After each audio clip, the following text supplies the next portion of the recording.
palavra tão linda, já quase esquecida, me fez acordar. Contendo 7 letrinhas, em toda juntinha se lê cativar. Cativar é amar, é também carregar um pouquinho da dor que alguém tem que levar. Cativou, disse alguém, laços fortes criou. Responsável tu és pelo que cativou. No deserto tão só, entre homens de bem, vou tentar cativar, viver perto de alguém. Essa é uma transmissão ao vivo da Web Rádio Fraternidade. Esteja sempre em contato com o bem. No site e no aplicativo da Web Rádio Fraternidade, você encontra orações diárias, palestras e estudos que te sintonizarão com os ensinos do Cristo. Para acessá-los, basta entrar no site www.radiofraternidade.com.br ou baixar o aplicativo da Rádio Fraternidade. Neles, você pode ouvir a rádio em tempo real ou acessar o nosso acervo. Web Rádio Fraternidade, a emissora do bem na internet.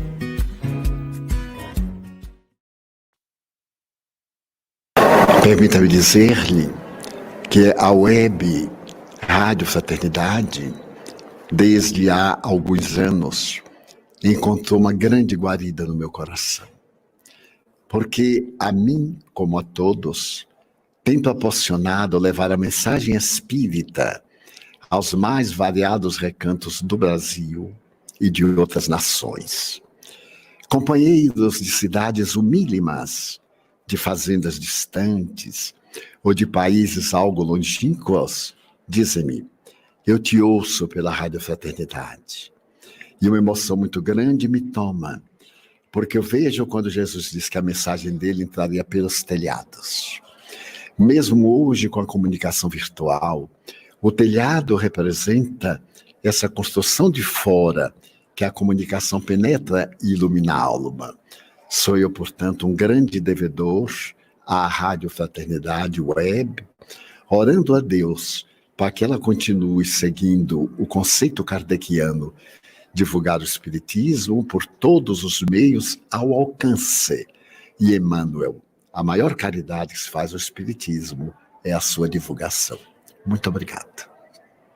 Divaldo Pereira Franco. Muito boa noite, ouvintes, internautas espalhados pelo Brasil e pelo mundo. É uma alegria nós começarmos hoje, dia 13 de julho de 2020, mais uma edição do Pinga Fogo, com o meu querido amigo Jorge Alahá. Boa noite!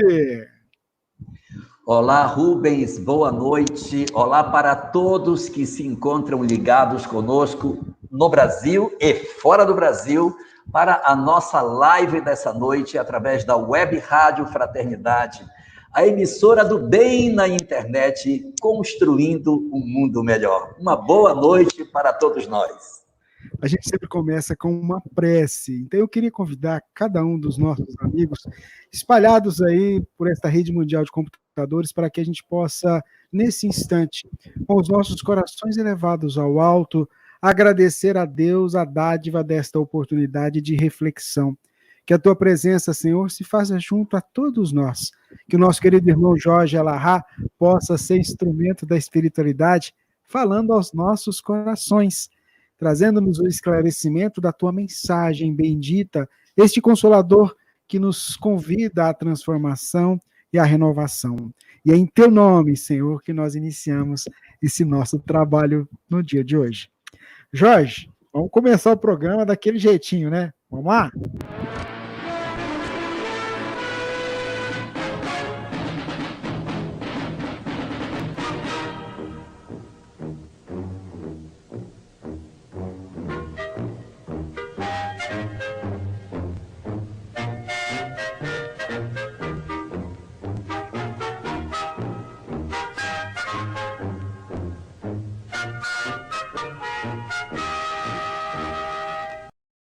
É a nossa singela homenagem a esse programa Pinga Fogo que marcou, né, essa trajetória da doutrina espírita antes do Pinga Fogo e depois do Pinga Fogo, que o Chico Xavier foi protagonista na década de 70.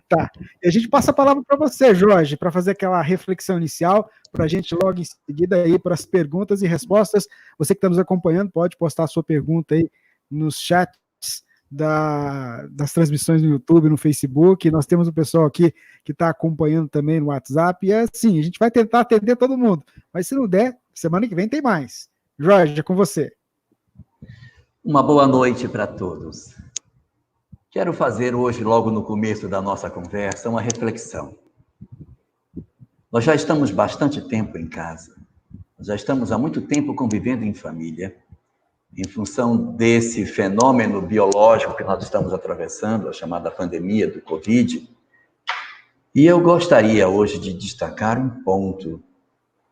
Nós, de certa maneira, estamos nos acostumando com o novo espaço de convivência que nós estamos acostumados a ver e estamos esquecendo um outro que não deixou de existir e que existe do lado de fora das paredes das nossas casas, que são os nossos irmãos, que nem sempre possuem as mesmas possibilidades que nós para atravessar esses períodos dolorosos que estamos atravessando.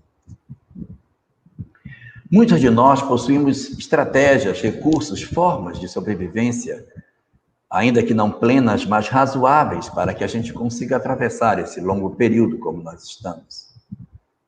Mas, ao mesmo tempo, nós possuímos um contingente grande do nosso país que não tem a mesma estrutura econômica que muitas das nossas famílias possuem, que vai exigir de nós uma articulação, ainda que nós estejamos na condição de pessoas que estão dentro de uma condição de movimento restrito, mas a gente precisa encontrar formas alternativas para que nós consigamos alcançar os lares daqueles que se encontram na carência em virtude do fenômeno social e econômico que a gente está vivendo.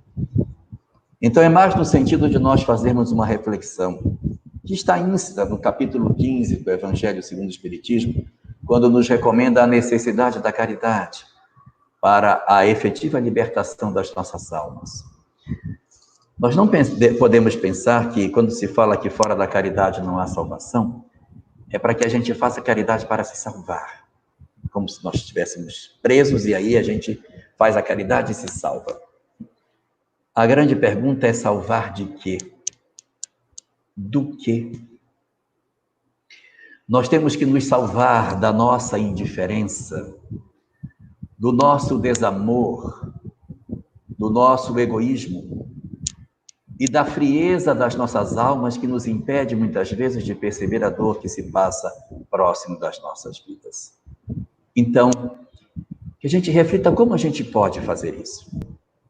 E para ajudar na reflexão, eu gostaria de destacar que isso é fácil da gente achar. Existe uma obra espírita chamada Voltei, escrita pelo pseudônimo de Irmão Jacó. Mas Irmão Jacó, na verdade, foi um dos diretores da Federação Espírita Brasileira no início do século XX, décadas de 10, década de 20. Frederico Finer era um dos diretores da Federação Espírita Brasileira. E qualquer um de nós que consultar a internet para ler a biografia de Frederico Finer vai descobrir que durante o período da pandemia de 18 a 20, que é exatamente um período muito próximo ao nosso, aproximadamente há 100 anos atrás, na Federação Espírita Brasileira havia uma forte movimentação de socorro aos necessitados. A Casa Espírita exercia um papel social muito forte, apesar das circunstâncias de isolamento social que a gente vivia. Que a gente pense nisso e exerça o papel que nos é próprio, e que honremos os nossos pioneiros, inspirando os nossos atos naquilo que eles também fizeram e construindo na nossa sociedade mais um motivo para o Espiritismo trazer uma contribuição para a sociedade nesse momento. Não somente para nós que estamos num processo de pandemia em casa, não somente com o conhecimento que o Espiritismo nos oferece, não somente com a paz que a gente pode obter através das leituras que o Espiritismo nos dá, mas também pelo dom de sermos úteis àqueles que sofrem mais do que nós. Que Deus nos abençoe na inspiração de como fazer para conseguirmos fazer isso sem descumprir a legislação a qual todos nós estamos submetidos. Muito bem, Jorge Elahá, obrigado aí por essa fala inicial. Vamos para a primeira pergunta da Maria das Dores. Ela pergunta o seguinte: é legítimo fazer reunião de desobsessão em live, inclusive com manifestações espirituais? Aí é com você, meu amigo. O movimento espírita é um movimento muito jovem. O próprio espiritismo também é uma doutrina jovem. E ao longo do tempo, a gente vem ensaiando modelos de funcionamento das casas espíritas para que elas possam espelhar aquilo que o espiritismo representa. Se nós tomarmos as obras de André Luiz, e aí eu me refiro especificamente à obra Nos Domínios da Mediunidade, que é uma obra utilizada para que a gente consiga entender melhor o fenômeno mediúnico, essa obra ela vai tratar de uma casa espírita que existia na década de 40, na qual os mentores visitam para as atividades de acompanhamento daquele grupo mediúnico e as lições que André Luiz vai obtendo na participação dessa casa, desencarnado como ele está. Quando a gente lê essa obra, a gente vai descobrir uma coisa interessantíssima. A obra é calçada, apresenta uma casa espírita de reunião pública, com manifestação mediúnica pública. As pessoas vão direto para a reunião mediúnica sem necessariamente nenhum tipo de preparo. E aí dizemos, mas tá certo isso? Esse era o modelo de casa espírita que nós tínhamos naquela época. Nós não tínhamos outro modelo. O modelo de hoje é diferente do modelo de antes. Hoje a gente tem um movimento muito mais organizado, muito mais estruturado, com estudos, com apostilas, com uma preparação muito mais efetiva das pessoas dentro do movimento espírita, para que se consiga fazer um trabalho mediúnico de mais qualidade. Então, na verdade, nós estamos ensaiando. Se nós tomarmos a Sociedade de Parisiense de Estudos Espíritas, que Allan Kardec junta ao seu estatuto no final do Livro dos Médiuns, a gente vai ver o quão ela era diferente do funcionamento daquilo que um centro espírita hoje propõe. Porque a Sociedade Parisiense não era uma sociedade espírita modelada para funcionar como funcionam nossos centros espíritas. Ela tinha um outro propósito. Então, a gente vai modelando o movimento espírita a partir das experiências positivas ou negativas que se vai tomando. As reuniões mediúnicas públicas foram sendo esquecidas em função dos resultados que aquilo era oferecido quando se praticava esse tipo de reunião. Então, hoje, nós estamos num novo cenário, um cenário onde as pessoas não podem se reunir no centro. E aí você pergunta, a gente pode se reunir virtualmente? Se a gente for se reunir virtualmente, nós vamos voltar para uma época que a gente já passou, que era a época em que as reuniões mediúnicas eram feitas nas casas das pessoas. Os mais antigos devem lembrar que nós realizávamos reuniões mediúnicas com comunicações nos lares das pessoas. Porque isso era uma prática razoavelmente comum, entendia-se que isso não tinha graves prejuízos. Hoje se entende que o aparelhamento de um lar, ele não é o mesmo de uma casa espírita. A estrutura espiritual não é a mesma. E quando você realiza uma reunião mediúnica, você traz espíritos, nem sempre espíritos bons. Traz uma série de espíritos perturbados. E você vai dizer, mas a espiritualidade cuida disso. Mas e o meu lar tem estrutura para realmente não ficar com o traço dessas entidades? Com a energia desses espíritos? Será que eu não tenho ninguém em casa que pode fazer uma sintonia mais profunda e, a partir daí, deixar uma perturbação mais efetiva dentro de casa? Então, é por essas razões que a gente precisa tomar cuidado. E aí você vai me dizer, mas os médiuns ostensivos precisam de realizar uma reunião. Os mentores disso cuidam. Nós precisamos, durante esse período, fazer os nossos trabalhos de socorro aos desencarnados, como acontecia antes que o Espiritismo surgisse. Porque o Espiritismo só tem 163 anos. E antes, como é que se atendia os espíritos? Como é que se socorria os espíritos? Como é que se socorre espíritos em países que o Espiritismo ainda não chegou? Não socorre? Os espíritos socorrem os espíritos. Nós trabalhamos para socorrer os espíritos como sendo uma lição para nós, Nós não somos assim tão necessários para o socorro espiritual. Os mentores têm plena condição de socorrer os desencarnados, porque assim eles sempre fizeram.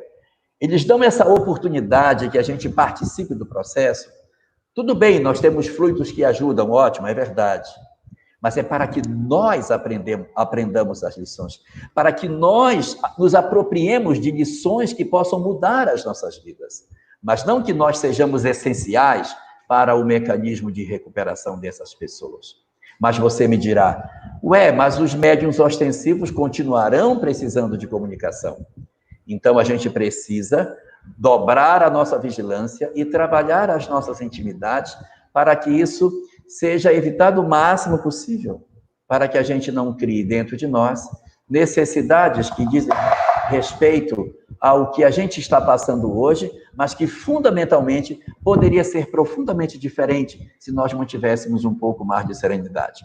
Em resumo, o que eu quero dizer: quero fazer uma reunião mediúnica para me comunicar com os espíritos, mas não quero deixar de me aborrecer, não quero deixar de me irritar, não quero deixar de guardar mágoa, ódio, ressentimento, brigar. E eu continuo mantendo esse tipo de coisa, eu continuo fazendo as minhas conexões. Então, faça um jejum espiritual, mantenha mais sintonia, exerça aquilo que a gente já conseguiu aprender, para que a gente evite ao máximo esse tipo de coisa, sob o risco de nós trazermos para os nossos lares experiências que não são desejosas no momento que a gente está vivendo. Que a gente cuide disso, e tanto quanto nos seja possível, façamos o esforço para mantermos a proteção dos nossos lares, o socorro aos espíritos pelas nossas preces e a obediência à legislação ao qual todos nós estamos sujeitos. Muito bem, esse é o Pinga Fogo com o nosso querido amigo Jorge Alahá, você que está acompanhando a gente em vários lugares do Brasil e do mundo, nossa gratidão. Vamos para mais uma pergunta, essa a gente recebeu aqui, Jorge, no chat, deixa eu colocar aqui, do Paulo. Boa noite, na questão 178A de O Livro dos Espíritos, aprendemos que os espíritos não retrogradam. Contudo, muitos têm dificuldade de entender esse ensino para os casos de suicídio. É com você, Jorge. Boa noite, Paulo. Boa noite, Daniel. Boa noite ao nosso povo de Conchal, em São Paulo. Existe uma certa tendência dentro do movimento espírita de interpretar o suicídio como a pior das faltas que o ser humano pode cometer. Sem dúvida nenhuma, é uma falta que vai precisar de um processo de recuperação. Mas eu quero destacar, principalmente para as mães que nos ouvem aqui presentes, que não existe nenhum tipo de ato que se possa fazer que nos afaste do amor de Deus. Os nossos filhos, mesmo que eles tenham saído da vida pela porta do suicídio, saído da existência pela porta do suicídio, isso não fechou para eles a oportunidade de socorro e do atendimento. Os espíritos benfeitores continuam atuando, socorrendo, ajudando, envolvendo, e muitas vezes as pessoas falam do Vale dos Suicidas como se o Vale dos Suicidas fosse um local de degredo, de sofrimento para essas almas, como uma punição, e não é verdade. O Vale dos Suicidas é, na verdade, um local para a guarda deles. Ele é um local protegido. Toma-se as entidades suicidas e leva-se para lá para que elas sejam cuidadas. É um local para cuidar das entidades suicidas, para que elas sejam protegidas e não sejam até usadas por outros espíritos que sejam perversos. Então, não há na ótica da doutrina espírita, na leitura do que seja o suicídio, como se ele fosse a pior de todas as faltas. Ela não é recomendável em situação nenhuma. O espírito precisará de um longo processo de recuperação. É realmente uma falta grave, mas o amor de Deus ainda é maior do que tudo isso. Sendo que, de tudo por tudo, nunca, nunca, nunca será opção para as nossas dificuldades. Dito isso, vamos para a pergunta em si, que questiona sobre o fato dos espíritos não retrogradarem, mas eles se suicidarem. O suicídio, na verdade, não significa que o espírito andou para trás, mas significa que ele revelou o seu verdadeiro estado de evolução espiritual. O que ocorre conosco, na verdade? Nós temos uma falsa ilusão da nossa evolução. Nós acreditamos que nós estamos num determinado grau evolutivo, mas nós não estamos no grau evolutivo que a gente pensa que está. Nós sempre estamos um pouco abaixo daquilo que a gente pensa que é. As nossas virtudes, numa comparação grosseira, elas se constroem em nós como se elas fossem feitas de uma gelatina. Então, essa gelatina são as nossas virtudes, ela vai subindo e a gente vai achando que a gente pisa, anda aqui em cima e diz, olha, eu estou nesse patamar evolutivo. Só que a gelatina está mole, ela não está dura. À medida que o tempo vai passando, essa gelatina ela vai como que endurecendo. Aí, realmente, você conquistou essa virtude. Mas a parte mais de cima dela continua molinha. E algumas experiências que a gente pode passar pode nos conduzir a uma situação de suicídio. Pode conduzir. Então, a gente não sabe realmente a condição que nós estamos. Então, há pessoas que passam por determinadas circunstâncias e elas atravessam e não se suicidam. E há outras que passam por essa situação e o constrangimento é tão grande que elas entendem que essa seja a melhor saída, quando nunca será a opção a ser tomada. Nunca. Não há para a doutrina espírita nenhum problema, nenhum drama, nenhuma dificuldade que se diga, não, nesse caso justifica. Nunca. Nunca vai justificar. Mas mesmo não justificando e sabendo das consequências graves que ela tem, também os espíritos se recuperam desse fenômeno lá na frente. Séculos depois, eles estarão recuperados. Então, o espírito ele não retrogrediu. Ele, na verdade, se revelou. Imagine uma menina que você criou desde criança, você sempre cuidou, sempre deu tudo para ela, e ela é um amor de pessoa, ela é meiga, ela é maravilhosa, meu Deus, ela é super educada. Mas será que realmente esse é o verdadeiro padrão espiritual dela? Ou ela está apenas apresentando essa face porque ela nunca foi desafiada nas suas verdadeiras virtudes? Se ela perder tudo, seus pais desencarnarem, e ela ficar sem ninguém e tiver que ganhar a vida, e ela escolher uma forma equivocada para se sustentar, através do tráfico de drogas, da prostituição, de um crime de maneira qualquer que seja, aí você vai dizer, ué, então ela andou para trás? Não.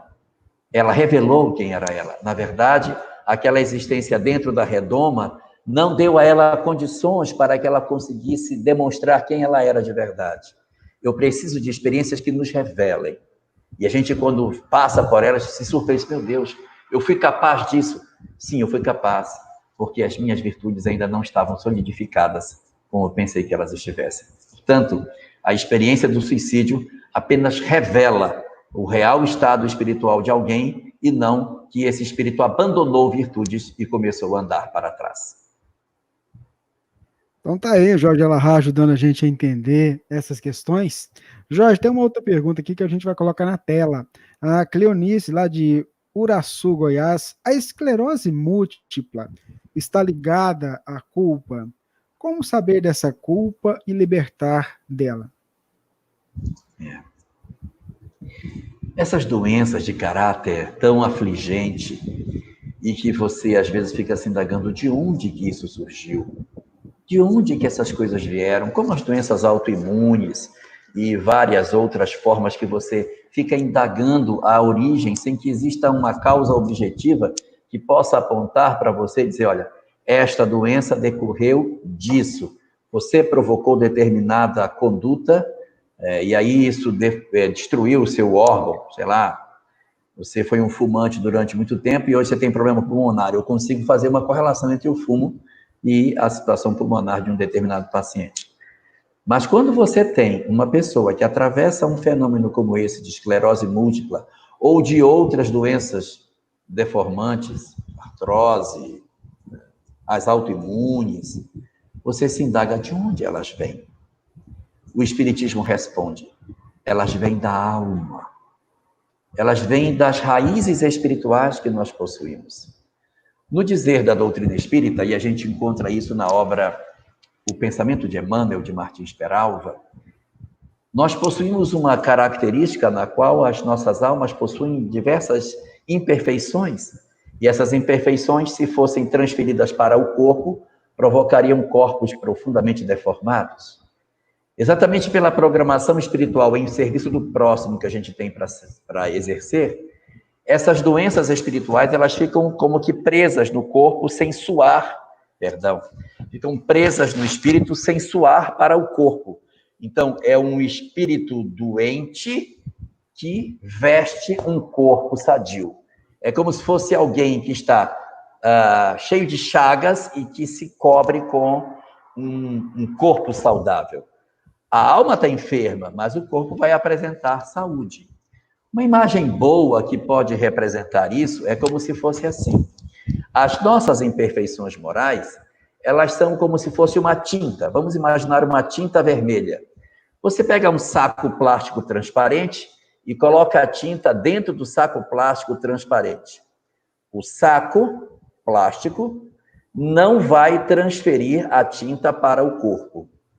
Então, a tinta fica presa no saco plástico, que é o perispírito, e você envolve esse saco plástico com algodão. Bota bastante algodão em torno dele que você nem vê mais o saco. O algodão está lindo, o algodão está maravilhoso, limpo, branco, mas o saco plástico que serve de base para a colocação desse algodão está cheio de tinta. É assim que nós somos, cheio de imperfeições por dentro, o perispírito contendo essas impressões, mas em função da nossa encarnação, não existe transferências dessas energias negativas para o corpo. Quando a gente começa a perder a concessão do isolamento, esse saco plástico começa a dar sinais de desgaste. Como se alguém tivesse colocado um monte de esparadrapo nos buraquinhos do saco plástico para que não vazasse. Esse esparadrapo começa a perder a liga, começa a perder a cola, e ele começa a cair. E a tinta que está dentro do saco começa a manchar o algodão. É mais ou menos isso que acontece conosco. Nós não temos só a culpa, a gente está restringindo aí o processo como se fosse a culpa. São processos muito profundos da alma que estão acrisolados no perispírito. Dentro da doutrina espírita, esse capítulo é estudado com o nome de predisposições mórbidas, a tendência para desenvolver determinadas doenças. Então, essas doenças, elas ficam contidas, não havendo da nossa parte um equilíbrio de conduta, automaticamente começa a haver a contaminação desse algodão que está do lado de fora manchando e a pessoa apresenta a doença, que pode ser uma artrose, que pode ser uma doença autoimune, que pode ser uma esclerose múltipla, que pode ser um conjunto de imperfeições físicas que a gente pode ter, um conjunto de mazelas. Da onde elas provêm? Das raízes espirituais. Por que elas acontecem? Houve um suar, o perispírito suou na direção do corpo. Durante um tempo a gente conseguiu manter a saúde, mas o relógio biológico não conseguiu conter as energias negativas por conta da nossa conduta ou por conta da pressão espiritual que a gente tinha. Era muita imperfeição, não deu para segurar por muito tempo, e então aquelas doenças começaram a acontecer. E aí você pergunta, é a culpa? Não, são várias coisas que podem ser. A culpa é um dos elementos, né? Mas às vezes a gente pode fazer esse tipo de movimento em função da mágoa. A mágoa também produz sofrimentos enormes dentro de nós. O ódio produz uma série de destruições desse isolamento do perispírito para o corpo. Eu odeio com todas as minhas forças. Os esparadrapos começam a querer tremer para cair e a gente começa a adoecer. Eu tenho muita mágoa de você. Aí começa a aparecer também essas doenças. A culpa também é um. A culpa é quando a gente é o algoz. Quando é a vítima magoada, a gente pode ter a culpa, a mágoa ou o ódio. E você me pergunta como fazer para resolver isso? Primeiro, trabalhar a nossa conduta. Só que os espíritos dizem que a melhor forma de trabalhar a conduta não é trabalhando os nossos atos, é trabalhando as nossas palavras, porque são as nossas palavras que impulsionam os nossos atos. Se eu tenho palavras de violência, eu vou ser violento. Então, não controle seus atos, controle suas palavras. Mas se perceber, as suas palavras, elas provêm do seu pensamento, porque a boca fala daquilo que o coração está cheio. Então, cuidar dos pensamentos. Cuidar dos pensamentos significa, não tenha tanto ódio, não tenha tanta mágoa, não fique criticando as pessoas, faça o exercício da compaixão, o exercício de procurar sentir a presença de Deus na sua vida. Joana de Ângeles, na obra Viver, Vida, Desafios e Soluções, dá um roteiro de 4 passos para que a gente consiga se harmonizar. Primeiro, fugir do amargor, não ficar reclamando das coisas o tempo todo. 2, sentir-se filho de Deus, mais contato com a natureza, mais oração, mais conexão com o divino, que se faz através da caridade também. 3, cuidar-se.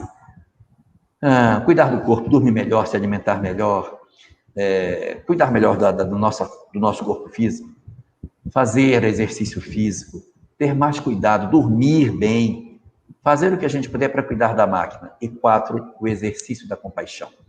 Parar de ser tão críticos dos outros e termos um pouco mais de misericórdia com as pessoas. Em síntese, mudar o padrão mental. E aí, se nada disso der certo, ler a mensagem do Evangelho, obediência e resignação, para entender que tem muitas coisas que a gente passa que numa existência não será possível de resolver. Nós teremos que atravessar uma existência inteira, passando por um drama que a gente acha que já não é mais justo para nós, mas as raízes espirituais que esses dramas possuem são tão profundas que não será possível resolver numa única existência.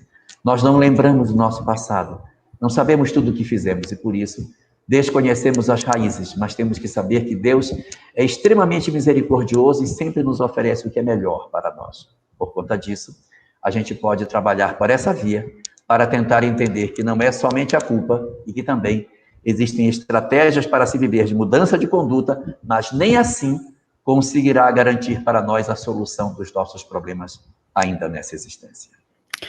Muito bem, Jorge Alahá. Tem uma pergunta aqui que chegou pelo WhatsApp da Web Rádio Fraternidade.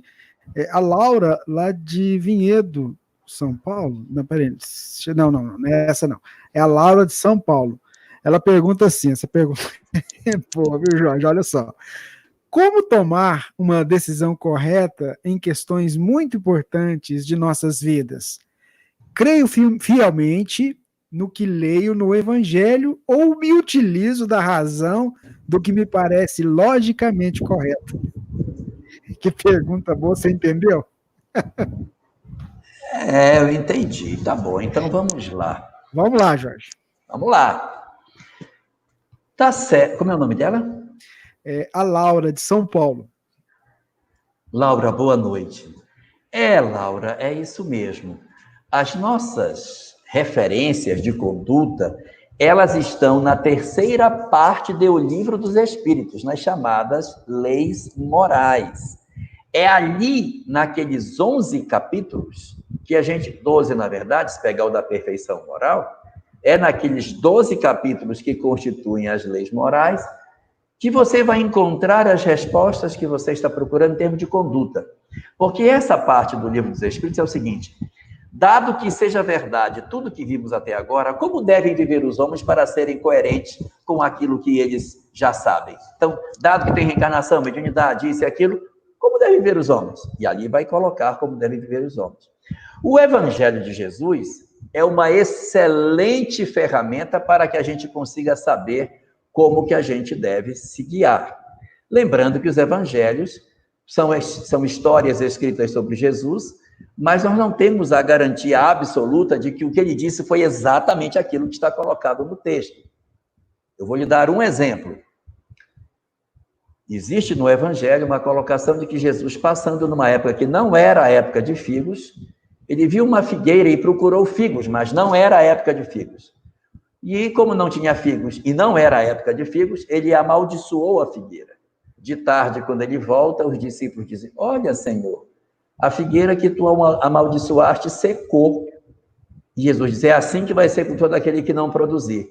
Então, se eu for tomar isso de maneira literal, eu vou dizer: meu Deus, então quando eu quero comer uma manga, não é tempo de manga, eu vou na mangueira, se ela não tiver, eu vou fazer como Jesus, porque ele é referência, vou amaldiçoar a mangueira para ela secar, porque ela não tinha manga fora de época. Então, Não dá para a gente se abraçar com todas as colocações do Evangelho, como se todas as colocações que estão ali são colocações que seriam exatamente como o Cristo colocou. Para dar a ressalva do que eu estou dizendo, isso está no Evangelho de Mateus. No de Lucas é uma parábola. Jesus disse isso, não é textual, é parábola. Então, quando você pega literalmente, parece que Jesus amaldiçoou. E no outro evangelho, a mesma história é contada como uma parábola, a parábola da figueira estéril. É parábola, e no outro evangelho é como fato real. Então, realmente, tomar os evangelhos, você vai tomar uma referência que é razoavelmente muito boa. Mas dentro da obra básica, quando você pegar a escravidão é correta, é justo que a pessoa, que os jovens trabalhem para sustentar os mais velhos quando eles ficarem idosos, está lá. Qual é a responsabilidade que tem uma pessoa quando ela pratica um ato injusto, quando ela já tem conhecimento da lei, ela é tão ou menos culpada do que o outro? Isso tudo está lá dentro. Escravidão, direitos da mulher, direitos do homem. Meu Deus, tanta coisa sobre aborto, eutanásia, suicídio, pena de morte, está tudo lá dentro. Coisas que estão detalhadas dentro de uma realidade social muito mais próxima. Então, você tem razão. A gente tem que ver as coisas e tirar pelo bom senso. Analisar as questões de maneira que o bom senso seja o grande instrumento. E uma boa forma que a gente tem para fazer isso é utilizando o conteúdo da questão 919A de O Livro dos Espíritos, que propõe ali a Santo Agostinho algumas estratégias para saber se a gente está certo ou se a gente está errado. A primeira delas é analisar-se no final de cada dia se alguém tem alguma coisa contra nós. A número 2 é você verificar se você visse, eu não sei se eu estava certo ou errado. Então, coloca outra pessoa fazendo o que você fazia e pergunta. Se você visse outra pessoa fazendo o que você fez, você acharia que está certo ou está errado? E por aí você julga. Terceiro, você generaliza a sua ação. Imagine o mundo inteiro fazendo o que você faz. Piora ou melhora? Se piorar, não é bom. Quarta estratégia, você pergunta, o que eu faço preserva a vida? O que eu estou fazendo favorece a vida? Ou o que eu faço conspira contra a vida? Se o que eu faço conspira contra a vida, atrapalha o prosseguimento da vida, não é bom. Porque Deus quer a vida, porque a vida é sua obra, é a criação. Então, se eu faço algo que conspira contra a vida, não é o bem. E, por último, você, quando tiver dúvida, você coloca Jesus no seu lugar e pergunta, o que faria o mestre se estivesse na minha situação? Esses são bons instrumentos. Então, você está correto. A gente tem que sempre analisar as coisas, pensar pela nossa própria cabeça. O Buda tinha uma frase muito boa sobre isso. Ele dizia, não acreditem naquilo que as pessoas lhes ensinam. Analise com profundidade se aquilo que estão ensinando é correto. Nem mesmo o que eu ensino vocês devem acreditar. Analisem com critério, que só façam aquilo que vocês passarem pelo crivo da razão. Vamos lá, mais uma pergunta que chegou para a gente. A Graciele Salvador pergunta. De onde ela é? Ela é de Guarapuava, Paraná.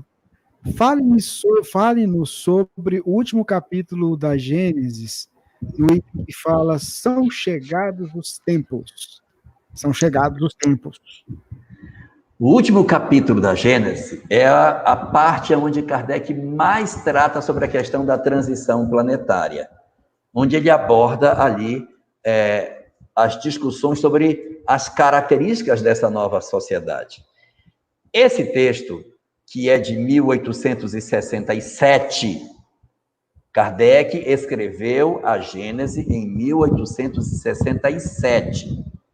E ela foi publicada no dia 6 de janeiro de 68. Então, o texto foi escrito em 67. Esse texto, escrito em 67, ele se inspira em uma mensagem que está dentro de obras póstumas. Uma mensagem chamada Transição Planetária. Ela não tem efetivamente assim um capítulo, porque Obras Póstumas não foi escrita por Allan Kardec, então não tem um índice organizado, é um índice todo caótico. Você, para achar as coisas em Obras Póstumas, é um custo, porque parece assim que jogaram para cima, juntaram as páginas e fecharam, pronto, está aí. Então tem coisa no começo, coisa no fim, é meio Mas tem lá essa mensagem, dá para achar lá. É uma mensagem de abril de 1866, aonde se trata da transição planetária, e nessa mensagem, ali é abordada exatamente as características que são trazidas para a obra A Gênese, para compor o perfil do chamado final dos tempos. Nesse pedacinho final que você está falando, tem uma coisa bem interessante. Ele destaca ali 2 tipos de migrações que acontecem. É nesse pedacinho da obra que ele fala. As chamadas migrações individuais e as migrações coletivas. Migrações individuais, como o próprio nome está dizendo, migra um espírito só, fora de período de transição. Essa migração ela é opcional e migram os bons. Os bons saem para mundos melhores. Chama-se migração individual. E nos períodos de transição ocorre a migração coletiva, que, diferente do primeiro caso, não é opcional, ela é determinada, ela é compulsória. Em vez de ser um só, são vários que migram. Ao invés de serem os bons, saem os maus. Então, e em vez de irem para sociedades melhores, evidentemente vão para sociedades piores do que essa, mas, como o Paulo bem lembrou, questão 178A, o espírito não retrograda, eles vão para sociedades mais primitivas, mas eles não andam para trás, porque todas as suas conquistas morais e intelectuais eles não perdem, eles vão para mundos mais primitivos do ponto de vista social, mas com todas as conquistas que eles já possuem. Então, nesse trecho, é onde Allan Kardec vai trabalhar isso, e vai trabalhar uma coisa muito interessante. Qual é a característica essencial dos que migram? E isso é uma coisa que os espíritas, não sei porquê, têm um sentimento de pieguismo danado, e eles ficam gemendo, eles dizem, eu vou migrar, eu vou ser um dos migrados. E não é verdade. O mais esperado é que os espíritas não façam parte dos espíritos a serem migrados da Terra.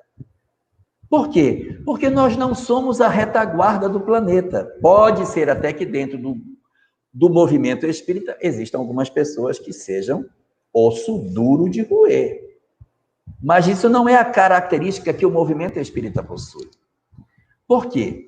Porque nós não somos, na verdade, o perfil que está traçado como sendo dos que vão migrar. Os espíritos que migram, segundo está colocado nesse capítulo dos tempos são chegados, está dito lá por Allan Kardec, se não me engano é no item 27, se não me engano. Os espíritos migrarão da Terra por terem a característica de serem os maus não tocados pelo bem. Quem migra da Terra? Os maus não tocados pelo bem. O que é o mal não tocado pelo bem? O mal não tocado pelo bem é uma pessoa que é má e que não é tocada pelo bem. Não tem outra definição para dar. É a pessoa que não se modifica.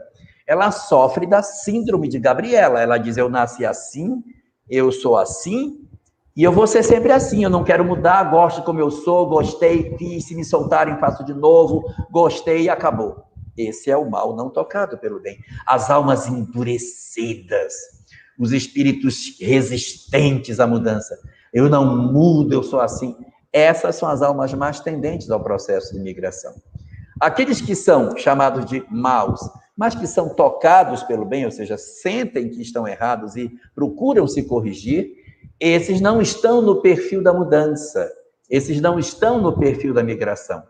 A migração ocorre para aqueles endurecidos que não estão dispostos a fazer a sua transformação. Então, em síntese, a ideia contida nesse pedacinho final da Gênese, que já é o seu último capítulo, a última parte dela, é exatamente a definição dos 2 tipos de migração que ocorrem, as características dessas 2 migrações, e esse fenômeno de quem são os que migram nesse período no qual, como Kardec bem compara no texto, é como alguém que estivesse numa estação assistindo os que chegam e os que vão, lá no texto da chamada geração nova, em que ele assiste os que estão chegando e os que estão partindo. Porque essa civilização, segundo ele mesmo fala, já estaria no seu outono e as folhas já começaram a cair, demonstrando que ela estava no seu final, no finalzinho da sua existência. Dessa civilização, não da vida na Terra, mas esse modelo de civilização que nós temos. Então, mais ou menos por aí, nós temos uma leitura desse texto espetacular que Allan Kardec nos reservou no finalzinho da Gênese para todos nós.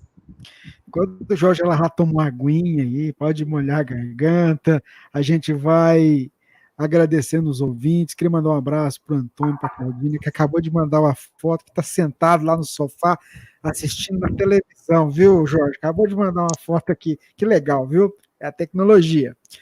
Bom, vamos lá, Jorge. A próxima pergunta, ela vem da Mônica, lá na Holanda. Ela pergunta o seguinte: gostaria muito de entender melhor sobre a questão da violência contra as crianças, particularmente o estupro.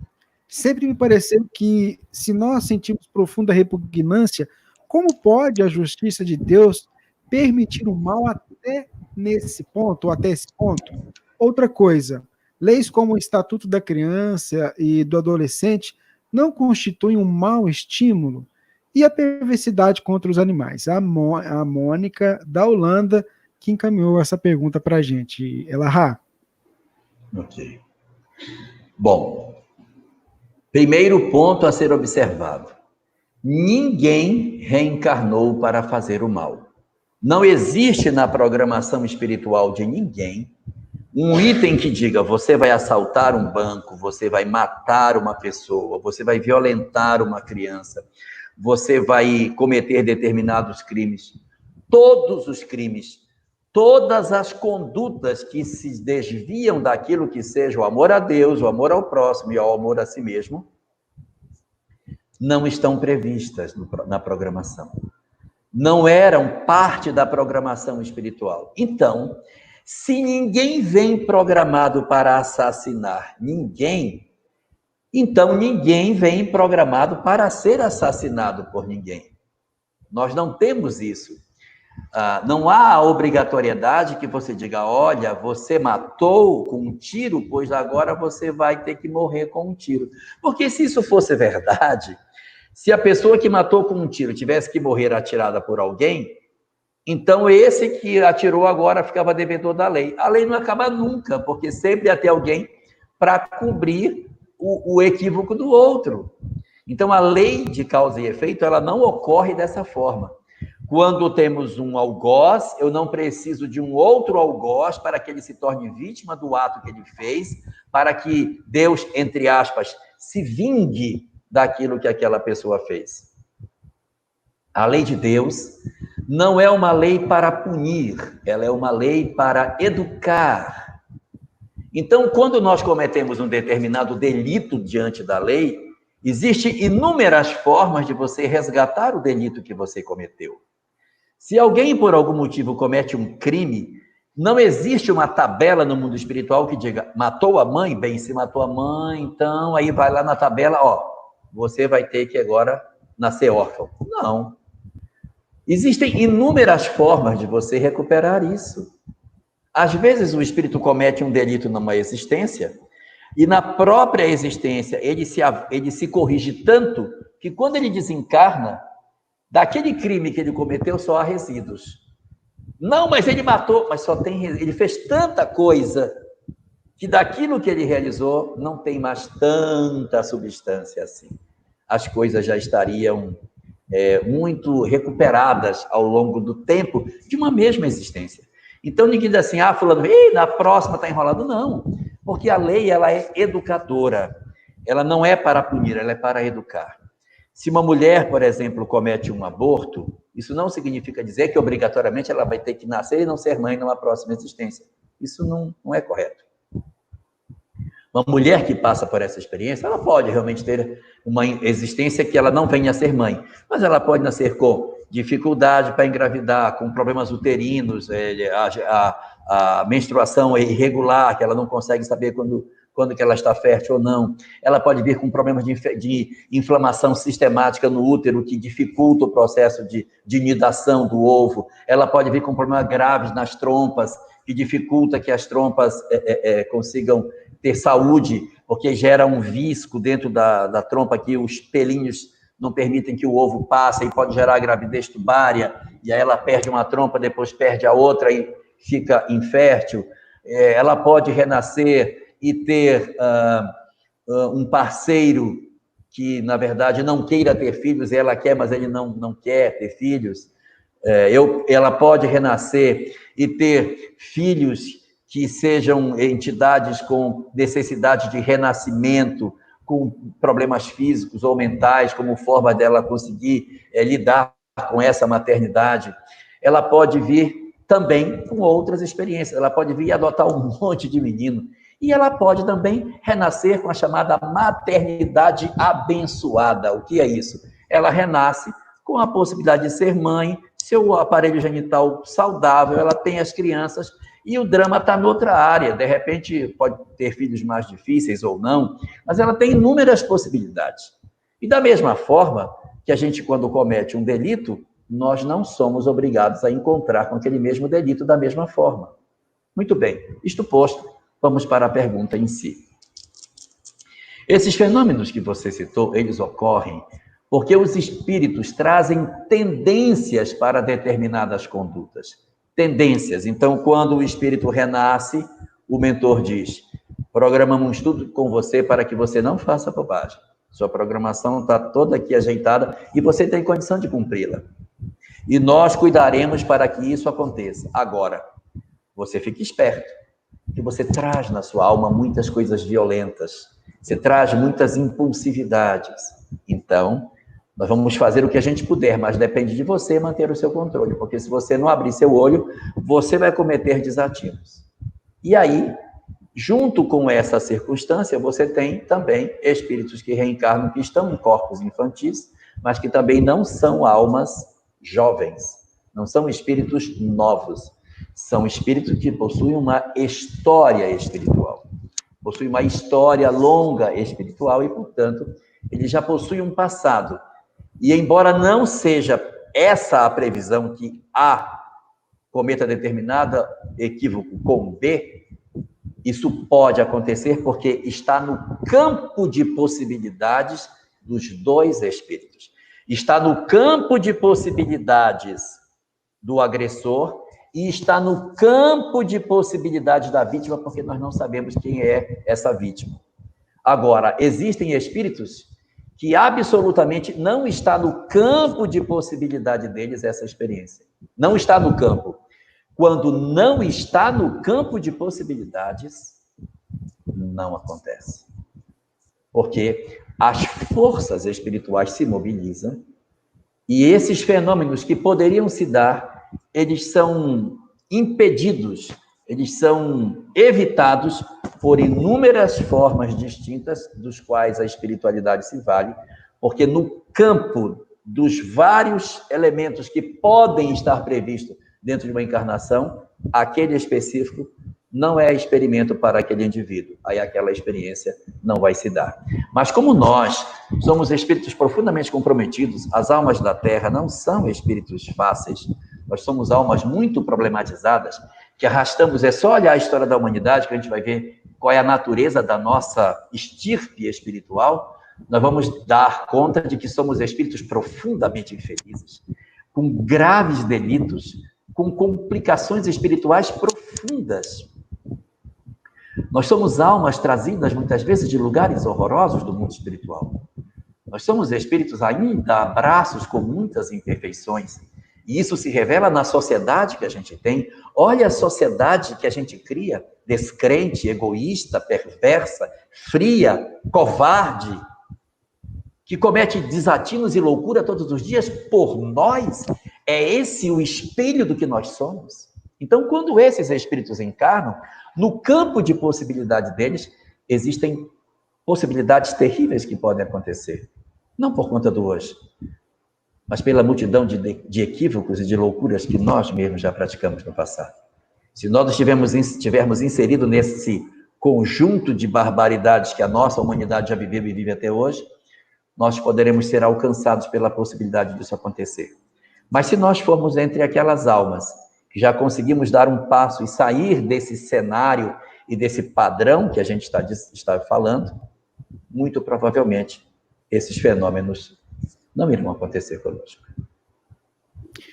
Muito bem.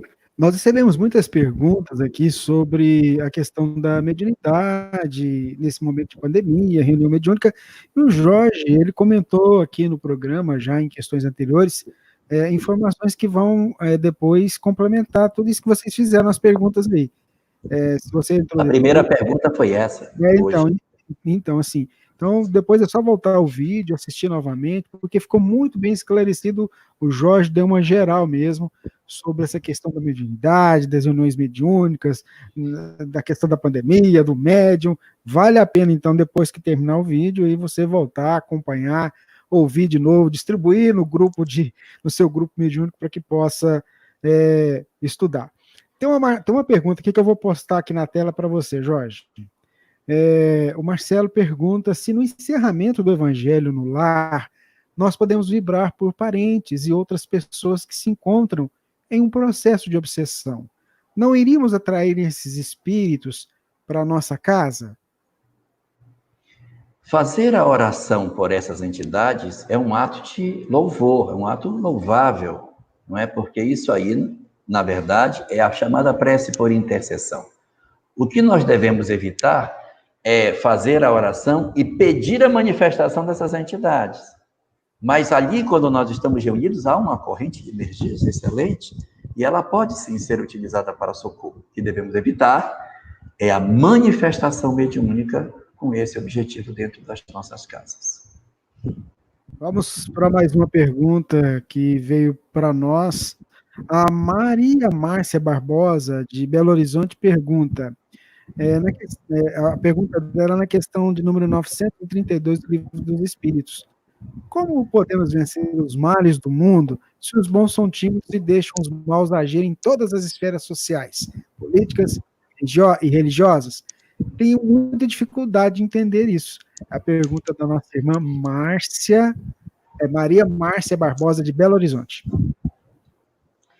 Exatamente. E o Livro dos Espíritos diz que o mal graça na Terra porque os maus são intrigantes e perversos, e os bons são tímidos. A hora que os bons quiserem se organizarem, eles prevalecerão. Então, é mais ou menos isso.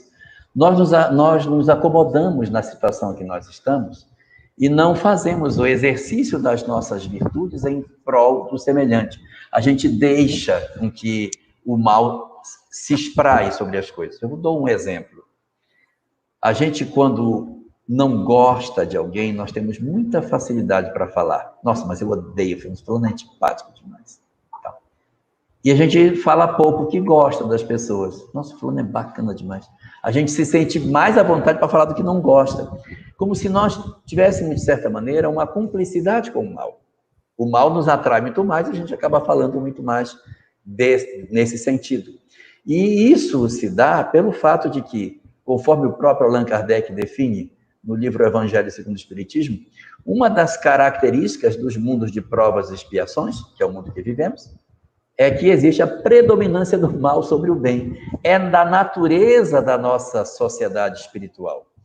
É como se fosse assim, imagina que alguém chega numa cidade e visita um hospital, e aí diz assim, nossa, nessa cidade só tem gente doente. É mais ou menos isso. Se alguém quisesse tomar a humanidade do universo por aquilo que a Terra é, ia dizer que a humanidade é perversa, má e cruel. Não. Nós somos um hospital espiritual nesse sentido, pela natureza dos espíritos que aqui abrigam. Nós somos espíritos marcados por muitas imperfeições. E é exatamente por isso que nós temos essa prevalência, essa predominância do mal sobre o bem. Para você ter uma ideia, quando Nobel viu a dificuldade dos trens atravessarem o Velho Oeste para poder chegar até o Oeste, Bravio, interligando a nação, ele desenvolveu uma substância chamada TNT, a dinamite, que eles colocavam nas pedras e aquilo explodia para o trem poder passar. Ela foi inventada por isso. E hoje o pessoal diz, nossa, mas isso num caixa eletrônico, isso deve fazer um sucesso. Então, o que é que ocorre? Cria-se uma coisa para um uso e a nossa mente perversa usa para outro. Santos Dumont, que criou o avião, inventou o avião, se suicidou. Por quê? Porque ele cria o avião, faz o primeiro voo em 1906, com 14 bis, e na guerra de 1914 a 18, que é a Primeira Guerra Mundial, o avião já era usado para bombardear. Ele não suportou. Ele se sentia culpado por uma coisa que realmente ele não tinha culpa. Mas é a perversidade humana que tudo que inventa, olha, isso aqui já pode ser usado para destruir, para matar, para oprimir. é muito típico da nossa natureza. Mas isso a gente não deve se angustiar, porque isso faz parte do modelo de sociedade e do tipo de espírito que está aqui. É isso que justifica o fenômeno da transição planetária. É o período de avaliação dos que vão permanecer porque melhoraram e dos que não se melhoraram, que deverão continuar o seu processo de melhoria espiritual em outro lugar, porque a Terra já não vai mais ter espaço para isso, porque conforme o seu desejo, a Terra vai começar a mudar, porque os bons estão começando a questionar as coisas e estão saindo dos seus casulos para quererem, sim, uma sociedade mais fraterna, mais humana, mais igualitária e mais capaz de nós sermos todos ouvidos e nos tratarmos como irmãos de verdade. Muito bem, toda segunda-feira a gente está aqui juntinho com você, nesse nosso pinga-fogo, que era para ser só um programa, virou tudo isso que a gente está fazendo aqui.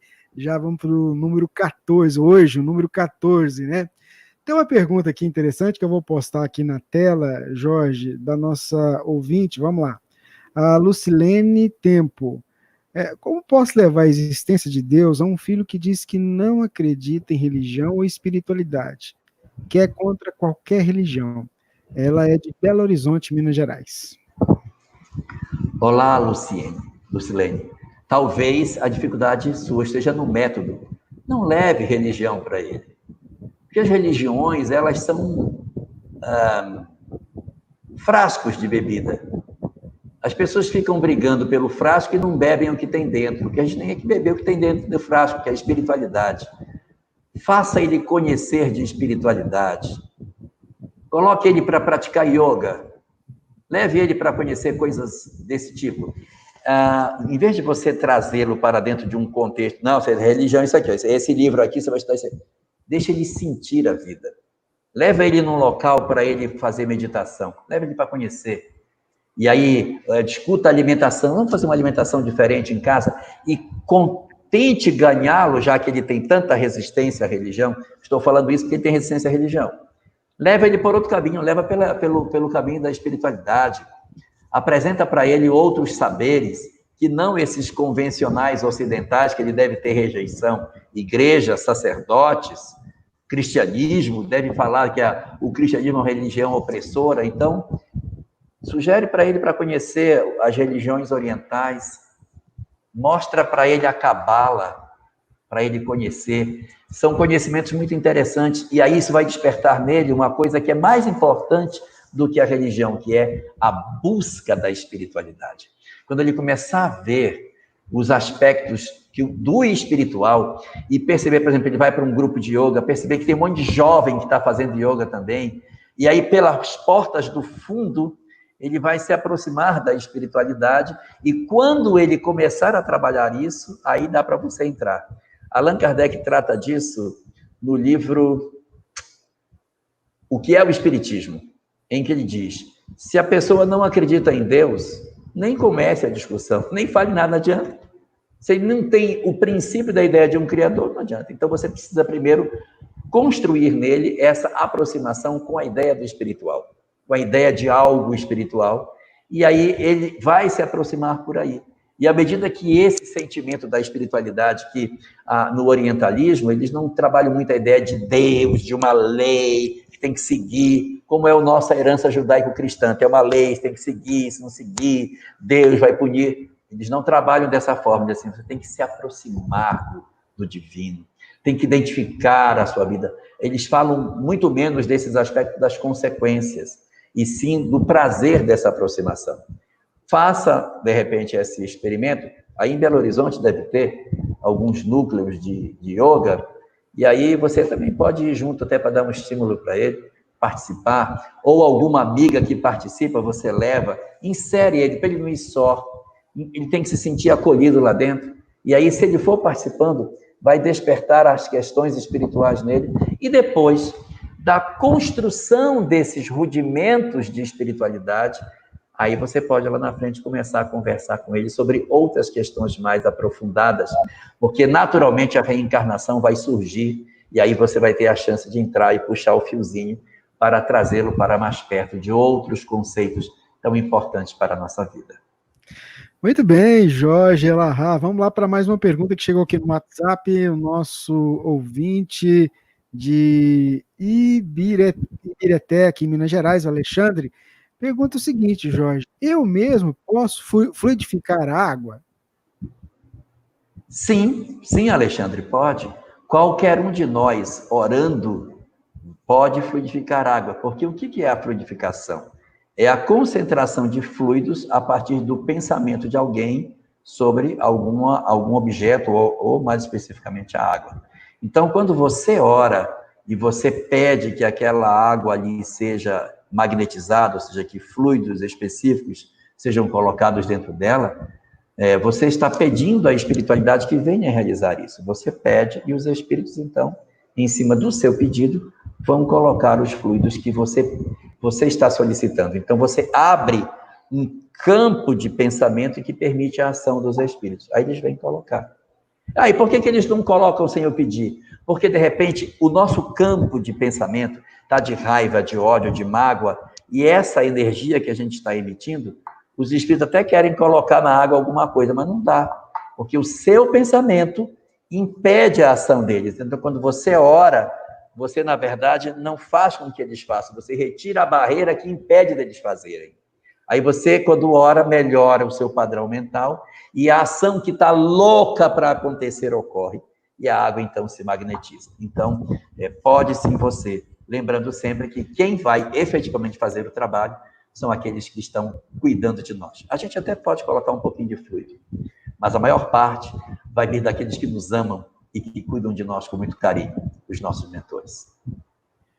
Muito bem, então uma pergunta que chegou aqui da Leila, ela está acompanhando a gente lá na Mansão do Caminho, e ela pergunta assim o seguinte: gostaria de saber um pouco mais sobre a mediunidade de transporte. Com você. A mediunidade de transporte, ela é uma mediunidade da classe dos efeitos físicos. As mediunidades de efeitos físicos, elas são mediunidades que elas foram muito mais pujantes no século XIX, porque elas traziam comprovações científicas bastante fortes, bastante incontestes, e por isso foram muito utilizadas no período de Kardec e dos seus continuadores. Hoje, as mediunidades de efeitos físicos, elas não estão mais muito presentes no nosso movimento espírita, elas existem, mas com bem menos intensidade do que existia no passado. E na família das chamadas mediunidades de efeitos físicos, uma delas se chama mediunidade de transporte. É a mediunidade através da qual os espíritos conseguem deslocar um objeto de um lugar para outro. Esse fenômeno não se pode confundir com a mediunidade de materialização, na qual um objeto que não existe no mundo físico, ele é estruturado e condensado e é visível no mundo físico. Isso seria a materialização. Na mediunidade de transporte, os espíritos tomam um objeto que já existe e retiram do lugar onde está e levam para outro lugar. E existe basicamente duas formas de mediunidade de transporte. Uma na qual você vê efetivamente o objeto se deslocando, você vê o copo se movendo, você vê a pedra sendo deslocada, um objeto, facas, faqueiros, isso é um tipo. E outra na qual você não vê o objeto o tempo todo. Ele é capaz de atravessar uma parede e chegar no outro lugar. Uma vez conversando com o Raul Teixeira, ele me disse que quando eles terminaram uma reunião mediúnica, que eles olharam, em cima da mesa tinha uma pedra enorme, em cima da mesa. E a pedra, evidentemente, não estava lá. Então, eles resolveram carregar aquela pedra, todo mundo junto, para jogar a pedra pela janela. Quando eles foram jogar a pedra pela janela, eles viram que do lado de fora, próximo da janela, havia um buraco enorme. Então, aquela pedra lá de fora, o espírito retirou a pedra lá de fora e passou, só que a janela estava fechada. É possível, sim, e isso está no livro dos médiuns, existe uma conversa sobre mediunidade de transporte entre Kardec e um espírito que promove esse fenômeno, mas ele não tem muita lucidez, ele diz, eu envolvo o objeto em mim, como se ele cobrisse com ele mesmo, o objeto passa pela parede. Aí São Luís depois vem para orientar a discussão e diz, não, é que ele não sabe nem o que ele está fazendo. Ele faz, mas ele não sabe como é que é. Na verdade, ele promove uma descondensação da matéria, mas ele não sabe que ele está fazendo isso. A matéria se descondensa e atravessa a parede. E ela se recondensa do lado de lá. Então, esse fenômeno, ele se dá dessa forma. O objeto precisa ser pré-existente para que se diga que é transporte. Se é um objeto que não existia e que se solidificou durante uma reunião, aí estamos falando de mediunidade de materialização. Mas todas elas constituem modalidades da família das mediunidades de efeitos físicos e hoje elas são bem menos frequentes. Não sei se eu atendi naquilo que você queria, mas fundamentalmente a mediunidade de transporte se caracteriza por essa questão.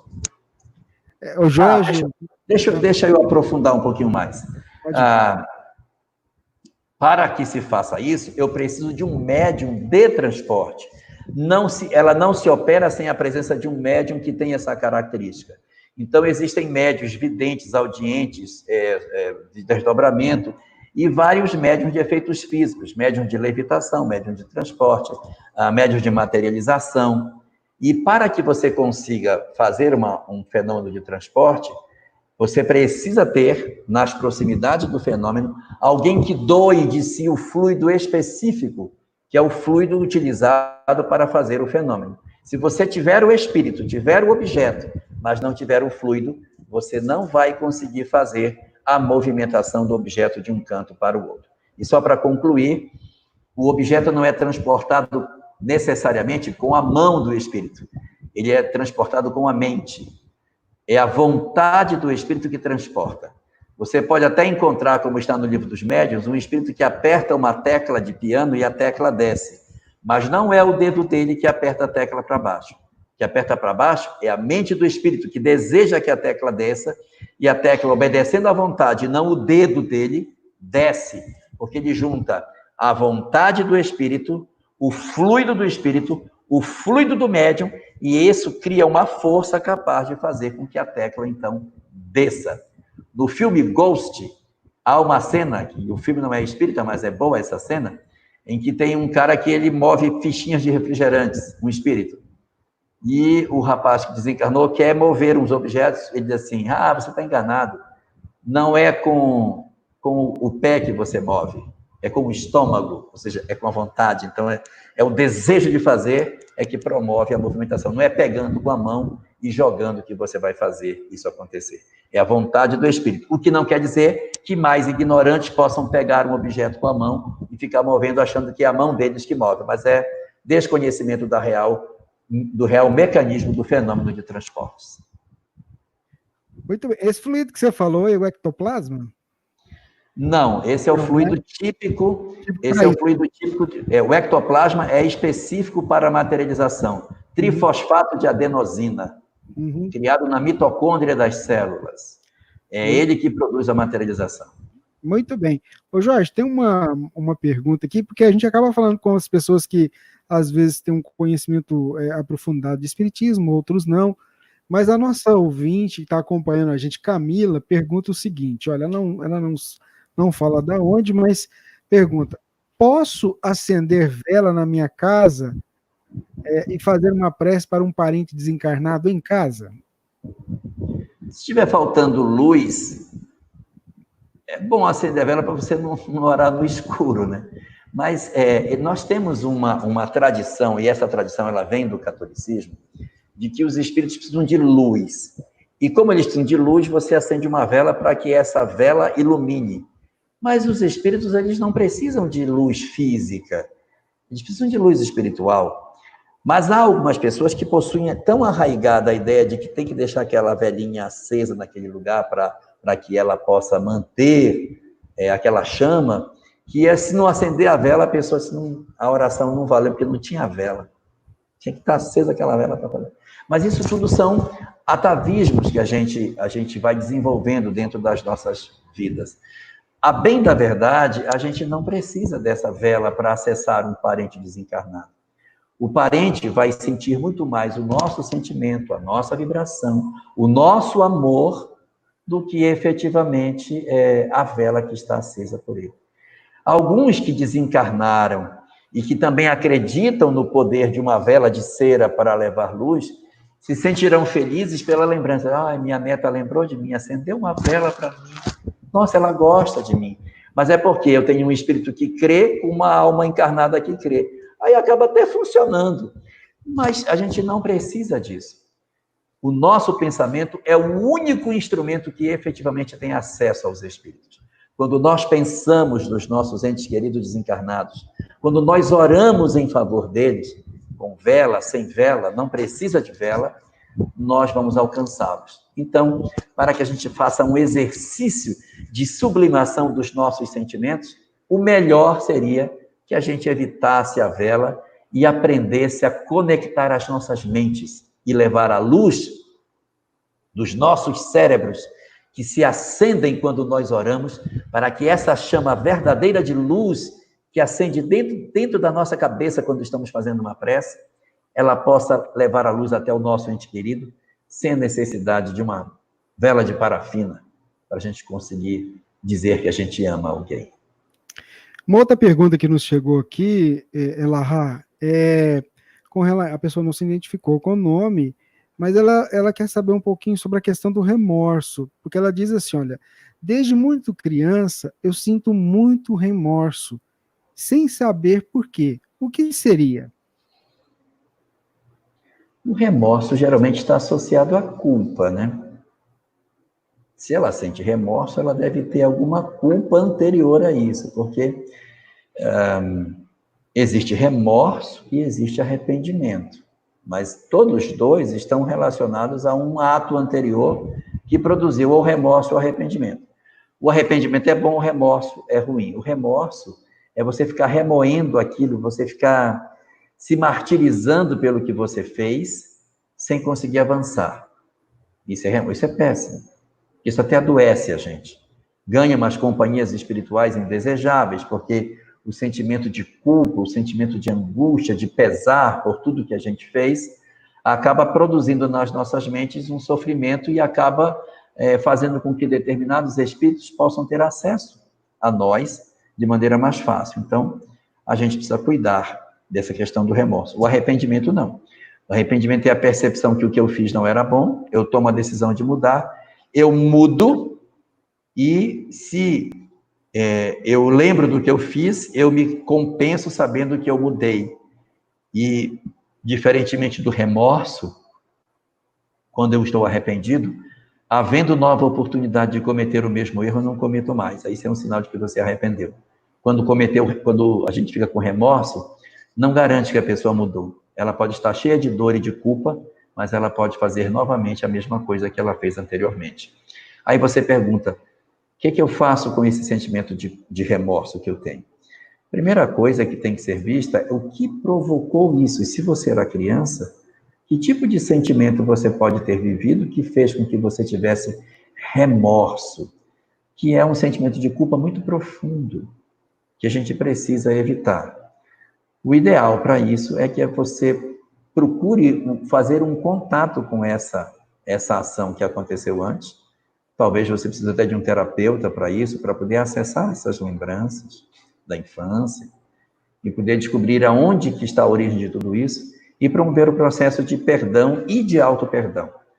Porque só o perdão ao outro e o perdão a si mesmo é que vai poder permitir a nós que a gente consiga efetivamente deixar para trás aquilo que não nos pertence mais no dia de hoje e seguir de maneira mais feliz para frente. Então, talvez esse seja um caminho bom para você trabalhar a questão do que você está sentindo. Bom, vamos lá para essa pergunta em duas partes. A Liliana, vou postar aqui, ó. Liliana Cruzeiro. Boa noite, Jorge. Você poderia me explicar como o espírito que renasce por expiação, com problemas mentais, pode aproveitar a experiência da reencarnação? Aí ela vai lá. Se muitas vezes algumas enfermidades não permitem que eles não consigam nem se relacionar com outras pessoas. No livro do O Céu e o Inferno, existe uma segunda parte chamada Casos Espíritas. Então, ele vai mostrar nesse segunda parte do livro, O Céu e o Inferno, várias categorias de espíritos, como é que eles estão. Então, tem espíritos felizes, condição mediana, espírito sofredor, suicida, criminosos arrependidos, espíritos endurecidos, E o último dos capítulos chama-se Expiações Terrestres, em que ele vai conversar com espíritos que já desencarnaram e que tiveram experiências bastante dolorosas durante a existência. E ele evoca uma entidade, eu não vou lembrar o nome dele agora, eu acho que é Max, que ele tinha síndrome de Down. E ele evoca esse espírito para conversar, para entender o que ele ganhou tendo uma síndrome de Down. Eu sei que a sua segunda pergunta se refere a pessoas que nem sequer se relacionam. São os casos severos de autismo ou de catatonia que a gente tem, em que as pessoas efetivamente não fazem nem contato com os outros. Bom, nessas circunstâncias, você tem que lembrar que o corpo é enfermo, mas o espírito não é doente. O espírito não sofre a doença mental. Quem é doente mental é o corpo. Então, qual é a punição para o espírito? Ele tem consciência do que se passa, mas ele não pode se expressar. Vamos comparar com uma pessoa que ficou doente, sofreu um acidente de trânsito, ficou tetraplégico ou paraplégico.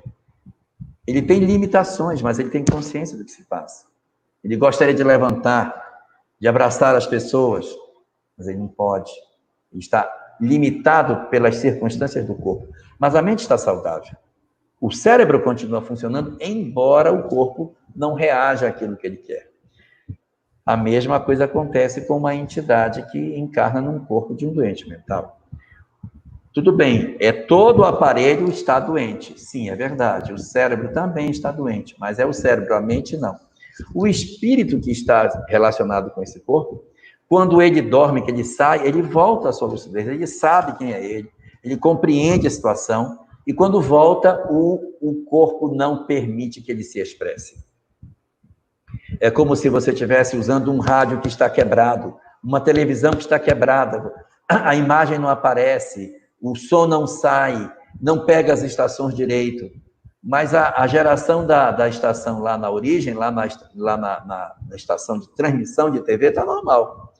Então, o espírito está normal, só que quando ele transmite isso para o corpo não traduz. Então, de certa maneira, pode-se dizer que a lição para o encarnado é ter que viver num corpo que não permite a expressão dele, não permite que ele se expresse plenamente. E isso é que constitui o processo de aprendizado que o espírito está submetido. Muito bem. Jorge, tem uma pergunta aqui. Cadê? Deixa eu ver se eu me perdi aqui. Tá aqui. A Andréia Maria. Qual a visão da doutrina espírita sobre os 3 dias de escuridão na Terra que as religiões falam tanto? Eu não sei. Eu desconheço isso. Existe no Apocalipse algumas imagens que as pessoas traduzem dessa forma, não é? De escuridão. Escuridão que eu conheço na Terra foi no Egito Antigo, quando teve a 9ª praga, Rocha, escuridão, que eles ficaram tão escuros que uma pessoa não conseguia ver a outra, que é o sinal do egoísmo, né? É o padrão no qual eu tenho uma escuridão interior tão grande que eu não enxergo mais nada, não enxergo mais ninguém. Rocha, em hebraico. Esse que eu conheço que teria sido o período de escuridão. No Apocalipse existe um período no qual, na abertura dos selos, acho que é o 5º selo, que a lua se transforma em sangue, as estrelas caem no mar, que tem um período de escuridão. Eu não sei se é esse o período que está sendo colocado, mas se for, vamos lá. O período de escuridão tratado no Apocalipse, que eu não sei se se fala que são 3, mas são todos simbólicos. A escuridão não significa uma escuridão física. A escuridão é a escuridão dos corações humanos, o período em que, de sombreamento, do eclipsar das nossas convicções, o avanço do materialismo, a perda dos nossos valores. É a escuridão no sentido de que a gente anda sem um rumo, sem Deus, o materialismo tomando conta das nossas relações, dos nossos espaços, dos nossos ambientes de cultura e de estudo, as nossas universidades fundamentalmente materialistas. Então, esses fenômenos todos é que podem representar essa escuridão. Não uma escuridão física, porque a escuridão física a gente passa toda a noite e a gente tem energia elétrica para compensar isso. A escuridão é dentro da criatura humana. Não sei se seria esse o fenômeno ao qual você se refere, mas as escuridões que o texto apocalíptico trata dizem respeito ao processo interior do homem e o seu afastamento da luz, que significa Deus.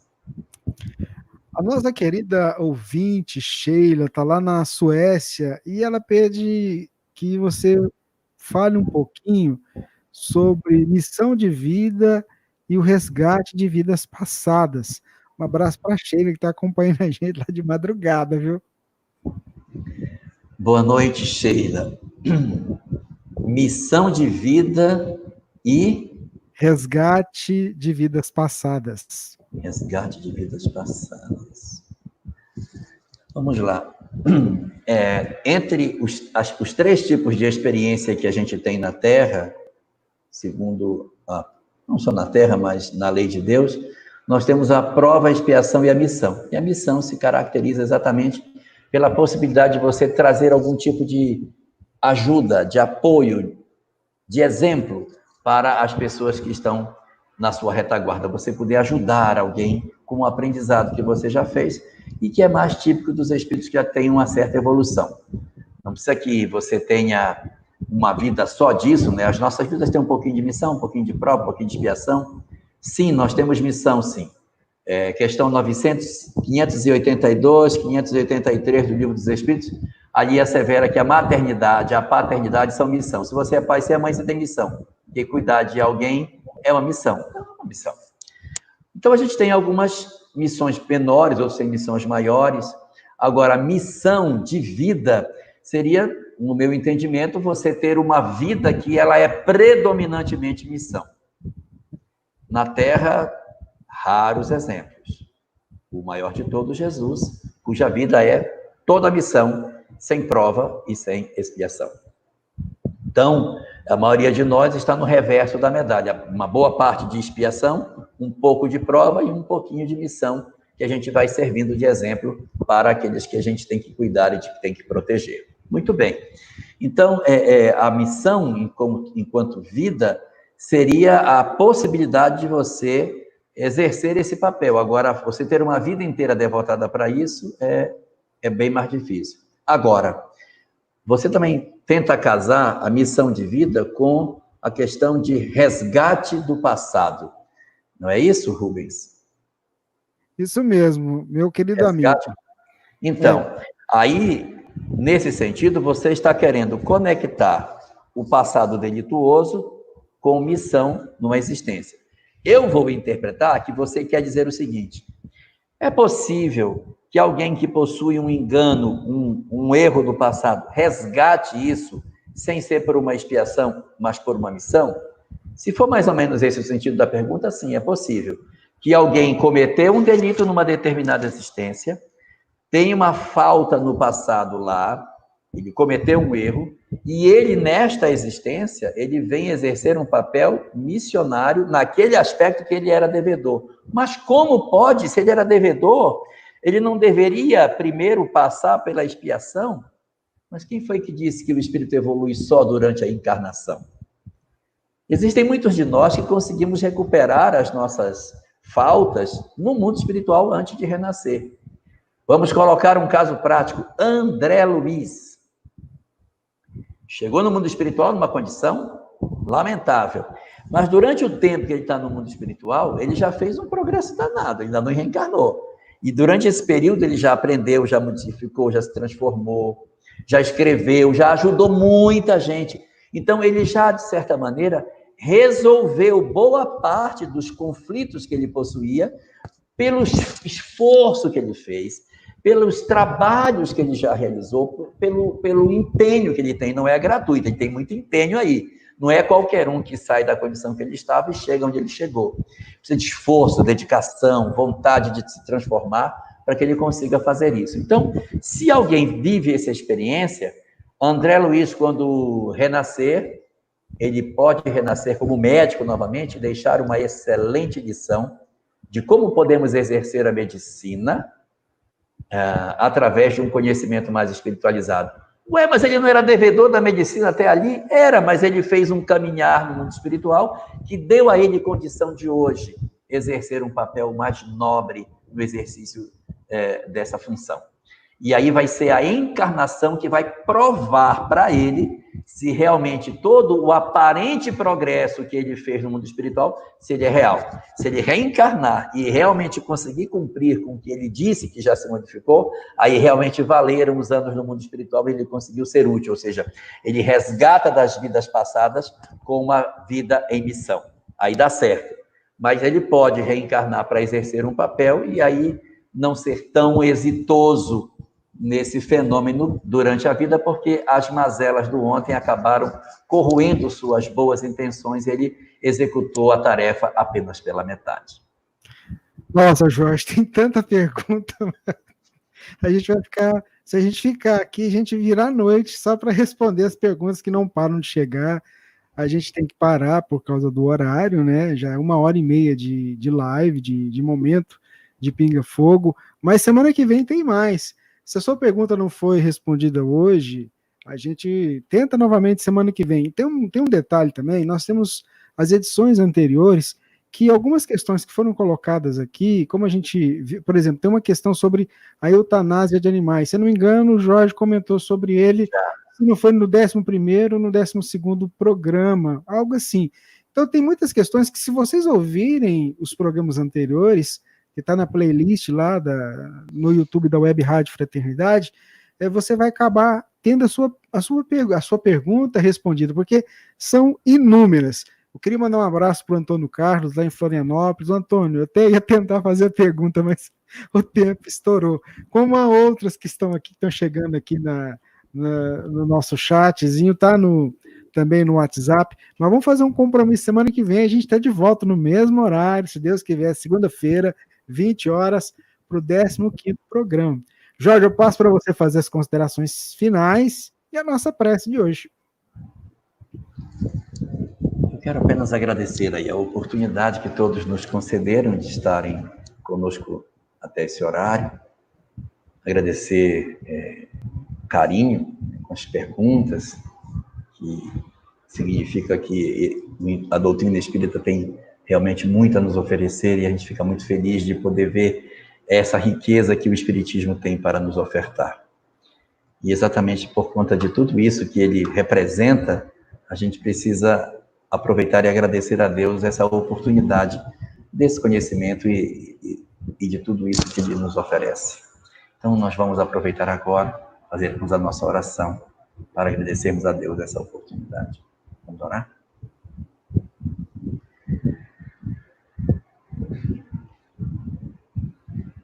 Divino Senhor das nossas vidas,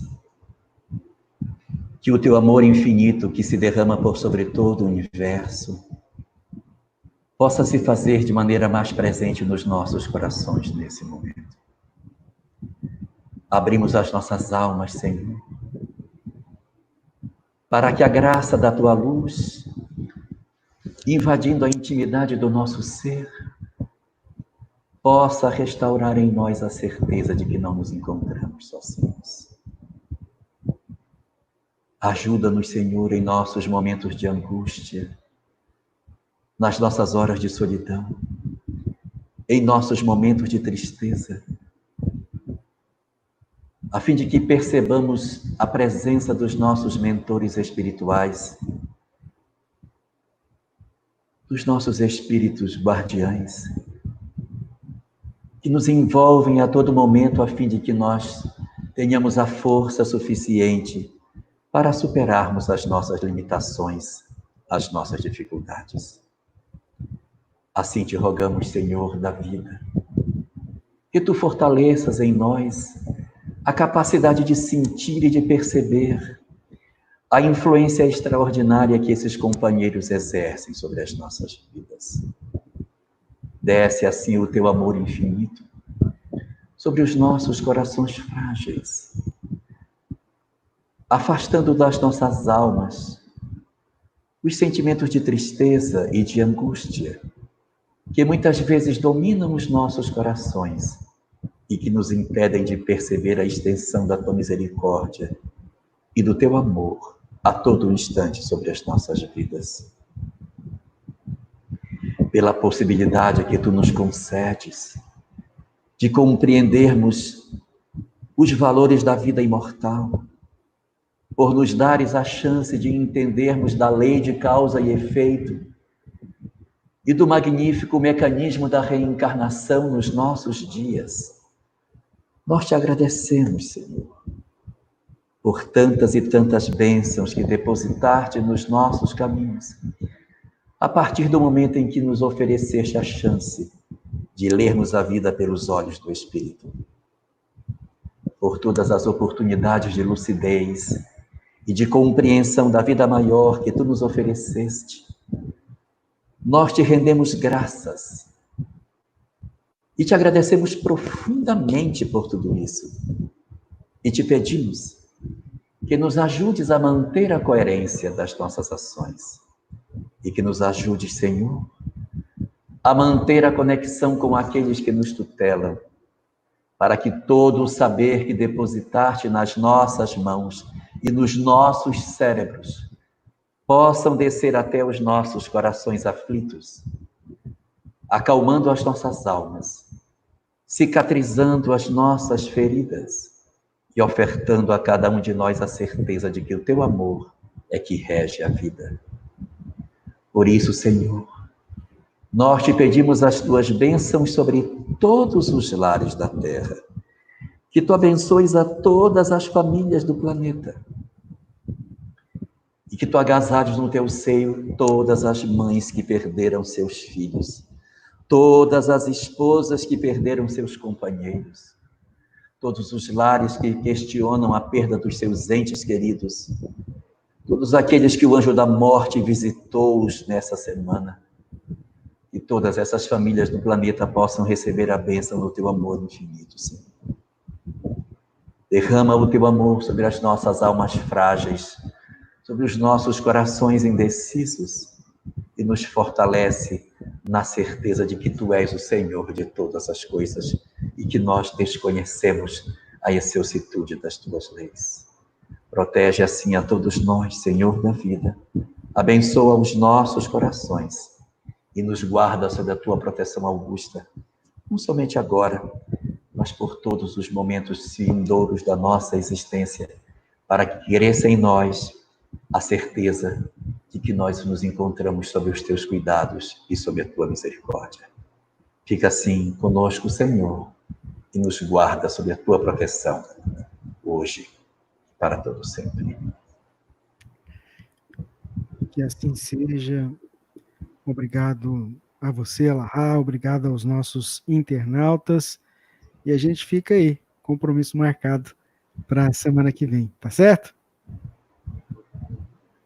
Uma boa noite para todos, e Deus abençoe a todos nós. Fiquem com Deus. Até semana que vem, tchau, tchau. Esteja sempre em contato com o bem.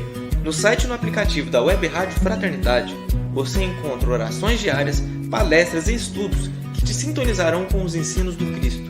Para acessá-los, basta entrar no site www.radiofraternidade.com.br ou baixar o aplicativo da Rádio Fraternidade. Neles, você pode ouvir a rádio em tempo real ou acessar o nosso acervo. Web Rádio Fraternidade, a emissora do bem na internet.